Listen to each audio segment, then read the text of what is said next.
Continuamos en Entre Líneas. Bueno, después de hablar del transporte y las dificultades que surgieron esta semana, especialmente en el AMBA, pero también, como contábamos, con repercusiones en el interior. De hecho, en la provincia de Córdoba hay un reclamo concretamente de las empresas por 2.340 millones de pesos correspondientes a los subsidios de febrero y de marzo. Bueno, ese fue tan solo un episodio. Sí, claro. De los muchos que tuvieron como raíz a la cuestión económica, ¿no? Y a los desajustes económicos que estamos viendo y a la tensión que hay, en particular en esta semana, que tal vez sea la semana de mayor dificultad desde que está el ministro Sergio Massa en el quinto piso del ministerio. Sin duda. Bueno, vamos a hablar justamente de economía porque está ya conectada con nosotros Milagros Gismondi, que bueno, es economista, ex jefa de gabinete del Ministerio de Economía de la provincia de Buenos Aires y de la Nación, ya en comunicación con nosotros. Milagros, ¿cómo estás? Buenas noches.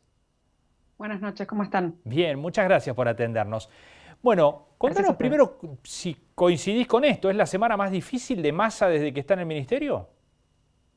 Sí, es una semana muy difícil porque todos los desajustes que se venían acumulando se evidenciaron en una variable que para los argentinos es crítica, que es el dólar. En realidad, cuando uno ve las otras semanas, también veías que se pierden reservas a razón de 100 millones por día. La inflación tocó como el mes pasado 7,8%. O sea, la realidad es que la situación económica ya viene con una fragilidad muy fuerte, particularmente te diría desde diciembre a esta parte. Pero bueno, cuando rebota en el dólar pasa a ser titular, ¿no? Claro. Digo, es la caja de resonancia que más resuena justamente. Esto prevé, Milagros, una mayor presión inflacionaria a la que ya traíamos después del índice del 7,7%. Los argentinos, como decís vos, miramos el dólar más que nada porque anticipamos lo que va a ocurrir cuando el dólar sube, ¿no?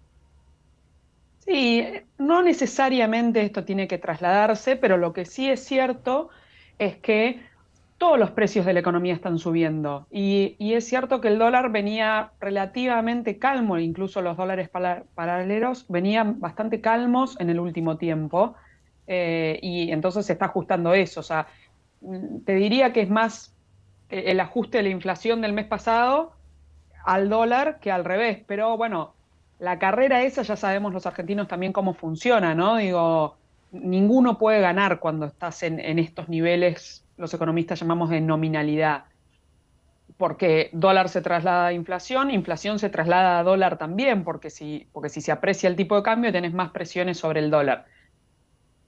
Hay varias proyecciones de este año en la inflación, ¿no? Ninguna da menos que el actual nivel inflacionario, el 104,3, hablan del 120, del 130. ¿Es posible esperar este nivel de inflación o aquí va a haber un proceso recesivo que va a terminar siendo de alguna manera el remedio para la inflación? Va a haber un proceso recesivo, digo, ya estamos en una contracción de la actividad, fundamentalmente además la sequía aporta otro componente a esta recesión, entonces es cierto que en general cuando hay recesión los precios no se pueden ajustar tan rápido. Pero también veníamos, como decíamos antes, en una carrera que es muy difícil de controlar. Piensen que si la inflación se desacelera al 5,5 mensual de ahora en más, digo, y que sería algo que muchos firmarían en el sentido de que es una desaceleración fuerte versus el ritmo que venimos observando, igual terminás el año arriba del 100%. Entonces, sí, digo, poner un número hoy, digo, es aventurado porque las dinámicas son difíciles a veces de prever cuando se generan estas dinámicas que parte es, o sea, obviamente esta inflación es por un déficit fiscal muy alto y por una emisión muy alta. Pero cuando se empiezan a dar estas dinámicas, no se puede distinguir también qué parte es de inercia, ¿sí? Porque cuando vos ves esto, que el dólar se ajusta al 7%, o sea, que la inflación al 7%, entonces se ajusta el dólar y se empiezan a ajustar todos los precios de la economía. Los contratos se están achicando. No sé si les pasa a ustedes, pero cualquier servicio que uno solicita, se actualizan los precios muy, muy rápido. Eso ya entras en un régimen de una inflación muy alta y bastante impredecible. Milagros, ¿qué herramientas tiene un gobierno como el de Alberto Fernández, teniendo en cuenta que le queda poco tiempo hasta el final de su mandato, pero además que es un gobierno políticamente muy débil y económicamente y financieramente muy frágil, ¿no? ¿Qué puede hacer para evitar este crecimiento o para tratar de frenar en algo el índice inflacionario? Dando señales claras. Obviamente, como vos decís, hay debilidad política, hay desconfianza. Recién veía que el índice de confianza en el gobierno es el más bajo de los últimos 20 años, entonces eso hace que sea más difícil que te crean cuando vos decís, bueno, yo voy a encauzar la economía. Pero también es cierto que uno puede dar señales más que los discursos o las palabras con los hechos, y cuando vos decís, hay que frenar el déficit fiscal para que se frene la emisión, y sin embargo se vota una moratoria que aumenta en 0,5 del PIB el gasto todos los años, o sea, el déficit todos los años, cuando encima recién sale el resultado del primer trimestre fiscal y es muy abultado. Digo, todas esas señales no contribuyen a generar esa confianza. Tanto el ministro como el viceministro hablaron más de una vez, y el ministro anterior, Martín Guzmán, hablaba más de una vez de que hay que equilibrar las cuentas, pero después en los hechos no se ve ese equilibrio de las cuentas, y eso es lo que genera la real desconfianza, sobre todo en los grandes decisores económicos. Después la desconfianza más micro de las personas de a pie está con esto, con ver el dólar en la tele. Ahí ya nos empezamos a asustar todos. Uh-huh. La última, Milagros, se discute especialmente en la oposición, ¿no? Imaginando el 10 de diciembre, si shock o gradualismo de nuevo. ¿Qué hay que hacer ahí?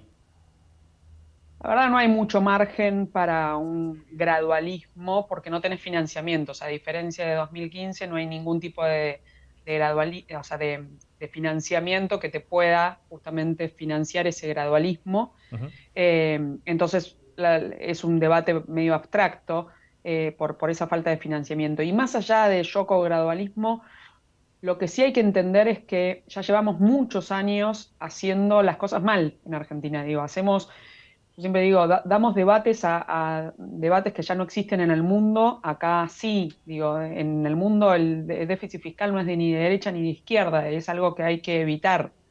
¿No? Tenemos que rápidamente dejar de dar esos debates, y más allá después cómo se implementan esas medidas, pero sí hay que mostrar que ese cambio de rumbo es claro desde el día uno.